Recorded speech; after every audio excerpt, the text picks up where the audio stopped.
BP. నేను ఇక్కడ sugar మీద ఇంకో కామెంట్ చేసి బీపీలోకి వెళ్తాను. ఏంటది అంటే, షుగర్కి ఇప్పుడు టాబ్లెట్లు వాడేస్తున్నారు కదా, వాడేస్తే ఏమనుకుంటాం అంటే షుగర్ కోసం టాబ్లెట్లు వాడతా అనుకుంటాం. మీరు వాడే షుగర్ టాబ్లెట్ షుగర్ని తగ్గించట్లేదు అనేది మనం గమనించాలి, మనమే అర్థం చేసుకోవాలి. తగ్గిస్తుంది అనుకుని టాబ్లెట్లు వాడుతుంటాం, విశ్వాసంతో వాడుతూ ఉంటాం. అది తగ్గిస్తూ ఉంటే నీకు షుగర్ ఎలా పెరిగింది? ఆ టాబ్లెట్ పనికిరా కొత్త టాబ్లెట్ ఎందుకు పెట్టాల్సి వచ్చింది? చివరికి ఇన్సులిన్ దాకా ఎందుకు వచ్చింది? అంటే షుగర్ని అది తగ్గించలేదు బ్రదర్. ఆ పూట మాత్రమే నిన్ను రక్షించేటువంటి ఔషధం, అది కాపాడుతున్నటువంటి రక్షకుడు, అది దేవుళ్లాగా కాపాడుతుంది అంతే.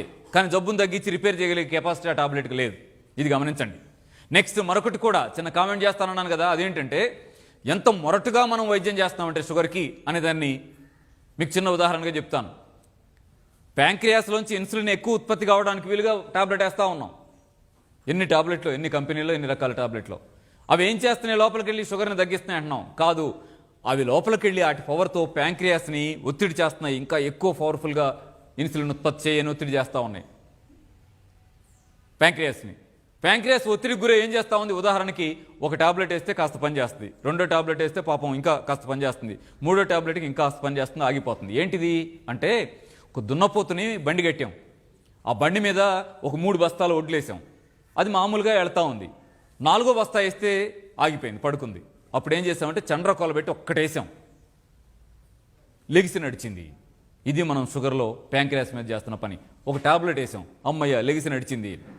5వ బస్తా వేసాం, మళ్ళీ పడుకుంది. అరే చండ్రకోల పెట్టి కొడితే ఇక లెగట్లా, అంటే ఒక టాబ్లెట్ సరిపోట్లా. అప్పుడేం చేసాం? ఒసిగొయ్య, సన్నగొయ్య అంటారు, ఆ కర్రలు ఉంటాయి వాటికి, అది లాగి దాన్ని పెట్టి కొట్టాం గట్టిగా, పాపం లెగిసింది. అంటే 2వ టాబ్లెట్ వేసాం, పని చేసింది, సరిపోయింది. 6వ బస్తా వేసాం, పడుకుంది. ఇప్పుడు ములుకర్ర పెట్టి కొట్టినా లెగట్లా, ఏమంటాం చండ్రకోల పెట్టి కొట్టినా లెగట్లా, కర్ర తీసి కొట్టినా లెగట్లా. ఇప్పుడేం చేయాలి? అప్పుడేం చేసామంటే, ఓహో ఇది పనికిరాదు అంటే పొద్దున టాబ్లెట్ అయిపోయింది, మధ్యాహ్నం టాబ్లెట్ అయిపోయింది, సాయంత్రం టాబ్లెట్ అయిపోయింది, అయినా సరిపోట్లా, షుగర్ రేజ్ అవుతా ఉంది. ఇప్పుడేం చేసామంటే, ఈ దున్నపోతు పనికిరాదు, దీన్ని ఏదో సంతలో, మనకు ఊళ్ళలో ఏదో సంతలు ఉన్నాయిగా, మా దగ్గర కోదాడని ఒక సంత ఉంటుంది, కోదాడ సంతలో దున్నపోతుని అమ్మేసి కొత్త పట్టుకురండి, బండి కట్టుకుందాం అన్నారు. అట్లాగే వీళ్ళు ఏం చెప్పారంటే, ఇక నీ ప్యాంక్రియాస్ పనిచేయదు, మెడికల్ షాప్కి వెళ్ళి ఇన్సులిన్ ఇంజక్షన్ కొనుక్కొచ్చుకొని నువ్వే చేసుకో, తొడకు పడుచుకుంటావా, కాలుకు పడుచుకుంటావా, బొడ్డుకు పడుచుకుంటావా, పొడుచుకో అని చెప్పారు. అంటే ఎంత మొరటి వైద్యం ఇది! ఈ వైద్యం ఇవాళ వైద్యంగా నడుస్తుంది. కానీ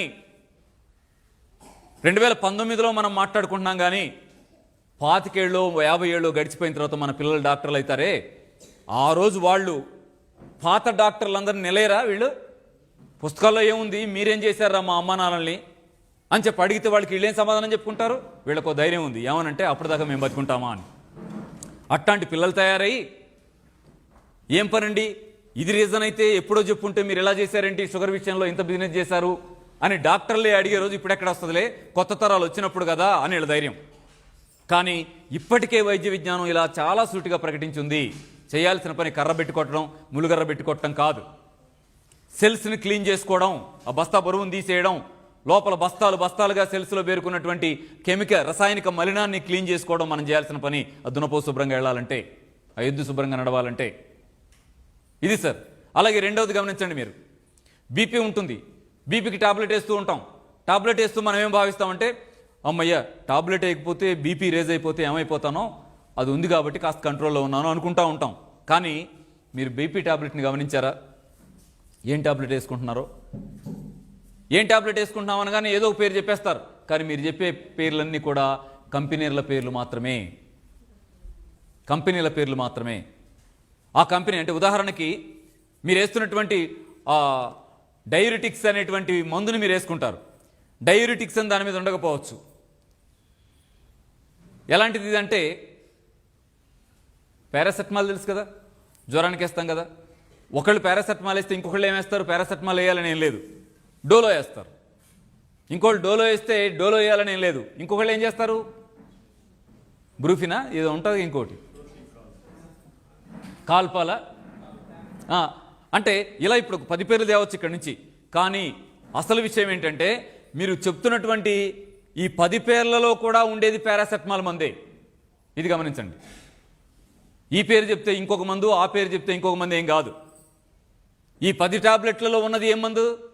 పారాసెటమాలే. మరి 10 పేర్లు పెట్టారేంటి వీళ్ళు? 10 పేర్లు పెట్టారేంటంటే ఒక కంపెనీ పెట్టుకున్న ఆయన పారాసెటమాల్ అని పెడితే అదే కంపెనీ పేరు పెట్టడం కుదరదు కదా. కాబట్టి ఏం చేశాడంటే ఇంకో పేరు పెట్టుకొని క్రోసిన్ అనే పేరుతోటి దాన్ని రిలీజ్ చేశాడు. లోపల పారాసెటమాలే ఉంది. కావాలంటే షీట్ చదవండి, దాన్ని పైన రాసి ఉంటుంది. పైన క్రోసిన్ నుండి కిందది పారాసెటమాల్ టాబ్లెట్ అని రాసి ఉంటుంది. అలాగే బీపీకి మీరు 100 మంది 100 రకాల టాబ్లెట్లు వేస్తున్నప్పటికీ మీరు వేస్తున్న టాబ్లెట్లన్నీ డైయూరిటిక్సే. డైయూరిటిక్స్ మెడిసినే దాంట్లో ఉంది. ఎలా? పాపను అడగండి, బాబుని అడగండి. మనవాళ్ళు కూడా బీఫార్మసీ చేస్తున్నారుగా, మనవాళ్ళు కూడా ఎంబీబీఎస్ చదువుతున్నారుగా పిల్లలు.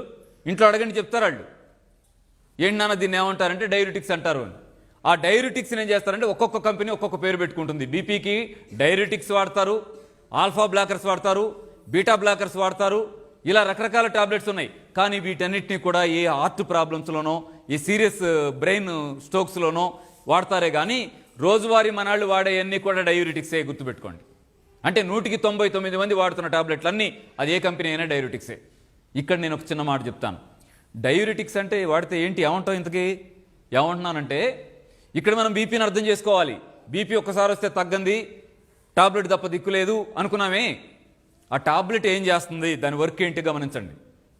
అప్పుడు అర్థమవుతుంది వ్యవహారం అంతా. ఏం చేస్తుంది ఆ టాబ్లెట్? బీపీ టాబ్లెట్ లోపలికి వేసుకోగానే అన్నం అరిగినట్టు అరిగిపోయి బ్లడ్లో కలిసి లోపల బీపీని మొత్తాన్ని జాగ్రత్తగా ఎక్కడ ఏ ఒత్తిడి రాకుండా చూస్తుంది, కాపాడుతుందా? కాదండి. లోపలికి వెళ్ళిన తర్వాత దాంట్లో ఉండేటువంటి ఆ డైయూరిటిక్స్ కెమికల్ ఏమవుతుందంటే కిడ్నీ దగ్గరికి వెళ్తుంది. కిడ్నీ దగ్గరికి వెళ్ళి కిడ్నీ ఫిల్టర్ జరుగుతూ ఉంటుంది కదా, రక్తాన్ని ఎప్పటికప్పుడు ఫిల్టర్ చేస్తూ ఉంటుంది కదా.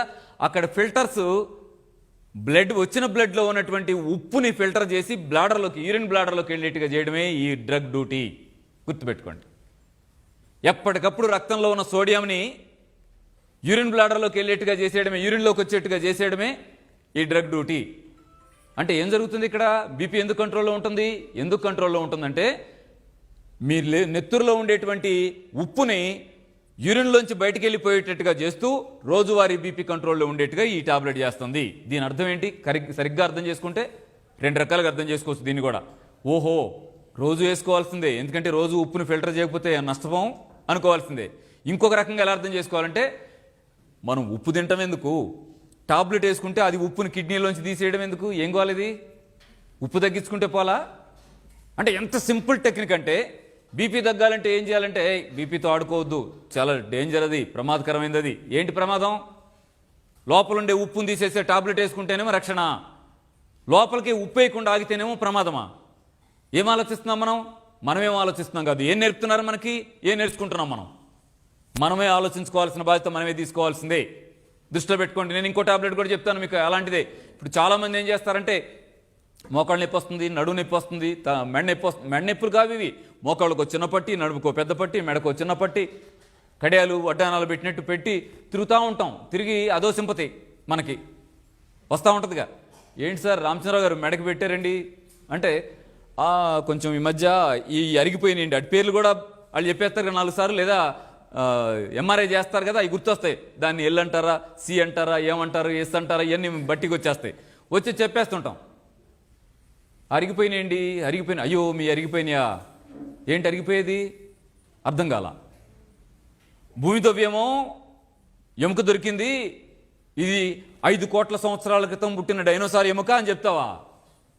అదేం అరిగిపోదా? నన్ను పిలిచేమో నీ మోకాళ్ళు అరిగింది, నడుము అరిగింది, మెడ అరిగిందని చెప్తావా? నేను ఇంకా 30 ఏళ్ళు, 40 ఏళ్ళు, 50 ఏళ్ళు, 60 ఏళ్ళలో ఉంటానా? ఏంటి ఇక్కడ లాజిక్? అర్థం చేసుకోండి ఫ్రెండ్స్.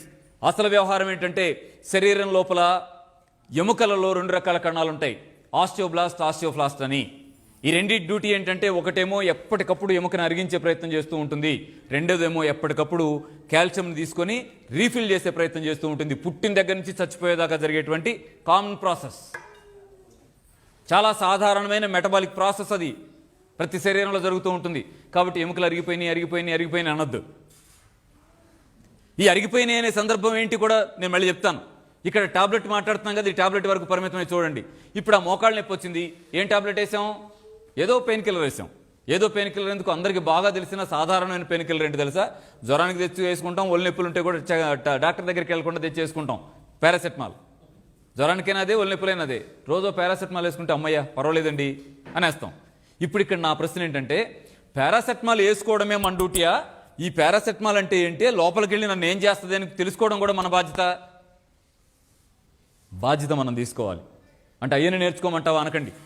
మినిమం అన్నా మనకు తెలియద్దా? మనం డాక్టర్లం కాలేం, మనం ఏమంటాం ఇంకేదో ఫార్మసిస్టులం కాలేం, కానీ మినిమం అన్నా మనకు తెలియద్దా? అన్నం తింటున్నాను ఎందుకంటే నాకు ఉపయోగపడుతుందని తెలవద్దా? బియ్యంలో కార్బోహైడ్రేట్స్ ఉంటాయని తెలవద్దా? అట్లాగే పారాసెటమాల్లో ఏముంది, అది లోపలికి వెళ్ళి ఏం చేస్తున్నాను, నేను మోకాల్ని పెట్టదగ్గింది ఇప్పుడు వేసుకున్నానండి, నేను పారాసెటమాల్ వేసాను, వేసిన తర్వాత దానిలో ఏముంటాయి, జ్వరాన్ని తగ్గించే కెమికల్స్ ఉంటాయి, నొప్పిని తగ్గించే కెమికల్స్ ఉంటాయి, ఆ రెండింటిని అలా బాండ్ చేయడానికి వాడే కెమికల్స్ ఉంటాయి, క్లీన్ చేసే కెమికల్స్ వాడతారు, మిగతా ఎన్ని వదిలేయండి. నొప్పిని తగ్గించే కెమికల్ పారాసెటమాల్లో ఉన్నది ఏంటది? Salicylic acid. మీ పిల్లల్ని అడగండి, చెప్తారు వాళ్ళు. బీఫార్మసీ పిల్లల్ని, ఎంఫార్మసీ పిల్లల్ని మనం చదువురా అంటున్నాగా, ఏం చదివాను అన్న అని అడగండి, చెప్పేస్తారు దాంట్లో శాలిసిలిక్ యాసిడ్ ఉంటుందమ్మా, అది లోపలికి వెళ్ళి నొప్పిని తగ్గిస్తుంది అని. ఇంకా వివరాలు చెప్తారు. ఏమని చెప్తారో తెలుసా? శాలిసిలిక్ యాసిడ్ తిన్న తర్వాత లోపలికి వెళ్ళి మోకాల దాకా వెళ్ళి మోకాల్లో నొప్పిని తగ్గించి అమ్మయ్య కాదండి. మోకాలకి దానికి ఏ సంబంధం లేదు, నీ నడుముకి దానికి ఏ సంబంధం లేదు, నీ మెడకి దానికి ఏ సంబంధం లేదు. శాలిసిలిక్ యాసిడ్ ఏం చేస్తుందంటే బ్లడ్లో కలిసిన తర్వాత మెదడు దగ్గరికి వెళుతుంది వర్క్ చేయటానికి, మెదడు మీద ప్రభావం చూపిస్తుంది. మెదడులో పారాసింపథెటిక్ నర్వస్ సిస్టమ్ అని ఒక సిస్టమ్ ఉంటుంది. అంటే ఎక్కడ నెబ్బుడుతుంది ఏంటి అని దాన్ని గ్రహించి, అరే అక్కడ నెబ్బుడుతుంది అని చెప్పే సిస్టమ్ని పారాసింపథెటిక్ నర్వస్ సిస్టమ్ అంటారు. ఆ నర్వస్ సిస్టమ్కి ఎక్కడెక్కడి నుంచో నెబ్బుడుతుంది అనేటువంటి ఎలక్ట్రికల్ సిగ్నల్స్ రిసీవ్ చేసుకునే వాటిని సన్నటి గ్యాంగ్లియన్స్ అని ఉంటాయి, సన్నటి గ్యాంగ్లియన్స్ ఉంటాయి. ఆ గ్యాంగ్లియన్స్ని బ్లాక్ చేస్తుంది. గ్యాంగ్లియన్స్ బ్లాక్ అయిపోయేసరికి ఏమవుతుంది, మనకి మోకాల్లో నెబ్బుడుతుంది అనేటువంటి ఎలక్ట్రికల్ సిగ్నల్ మెదడుకు చేరదు. చేరకపోయేసరికి అక్కడ నెబ్బుడుతుందని నాకు తెలియదు. నా నొప్పి తగ్గిందా నాకు తెలియలేదా?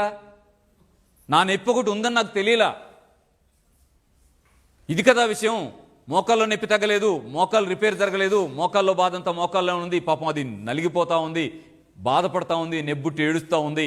కానీ నేనేం చేస్తానంటే హాయిగా మెట్లు ఎక్కేస్తాను, ఎందుకంటే అక్కడ నెబ్బుడుతుంది నాకు తెలియలేదు కాబట్టి. ఇది ఎలాంటిదంటే పార్షియల్గా మనళ్ళు మత్తిచ్చేసి అక్కడ కణితుందని అది కోస్తుంటారు కదా, చూస్తూనే ఉంటాం, బస్తా కోసినట్టు కోస్తున్నారే అనిపిస్తుంది తప్ప మనకే నొప్పి తెలియదు. తెలియనప్పుడే ఆ పాప అనలేం కదా, అనాల్సిన అవసరం రాదు కదా. అలాగే తెలియటం లేదు కాబట్టి మెట్లు ఎక్కుతున్నావు కానీ లోపల నొప్పి తగ్గలేదని గుర్తుపెట్టుకోండి. ఈ టాబ్లెట్ వేస్తూ వేస్తూ వేస్తూ అలాగే మెట్లు ఎక్కితే ఏమైపోద్ది, లోపల కార్టిలేజ్ నలిగి టాబ్లెట్ ఆపిన రోజు ప్రాణం వెళ్ళిపోయే నొప్పి నీకు తెలిసిరాదా? దీని అర్థం ఏంటి? దీని అర్థం ఏంటంటే పెయిన్ కిల్లర్ ఏది కూడా పెయిన్ తగ్గించేది కాదు, పెయిన్ తెలియకుండా చేసేది మాత్రమే. అది రక్షకుడా చెడా? రక్షకుడే. ఖచ్చితంగా ఆ టాబ్లెటే మనల్ని కాపాడుతుంది. చాలా సందర్భాల్లో నొప్పి తెలియకుండా ఉండటానికి రక్షిస్తున్నటువంటి టాబ్లెట్ ఏంటి? తాత్కాలికంగా ఆ నొప్పి తగ్గించే పెయిన్ కిల్లరే. కానీ శాస్త్రంగా దాన్ని ఒక ఆహారంలాగా వాడితే ఏం చేస్తుంది? భక్షిస్తుంది, ఆరోగ్యాన్ని చెడగొడుతుంది, రసాయనికంగా ఇంబ్యాలెన్స్ చేస్తుంది. హోమియోస్టాసిస్ అంతా ఇంబ్యాలెన్స్ అయిపోయిన తర్వాత ఏమొస్తుంది? ఏదైనా రావచ్చు. ఎక్కడ ఇంబ్యాలెన్స్ అయితే అక్కడ ఒక జబ్బు వస్తుంది. ఏ అవయవంలో వచ్చింది దాన్ని బట్టి దానికి పేరు ఉండొచ్చు. లివర్లో వస్తే పేరు పెట్టచ్చు, కిడ్నీలో వస్తే ఇంకో పేరు పెట్టచ్చు. జరిగింది అదే కదా. అర్థం చేసుకోండి, ఉండే వ్యవహారం ఇది.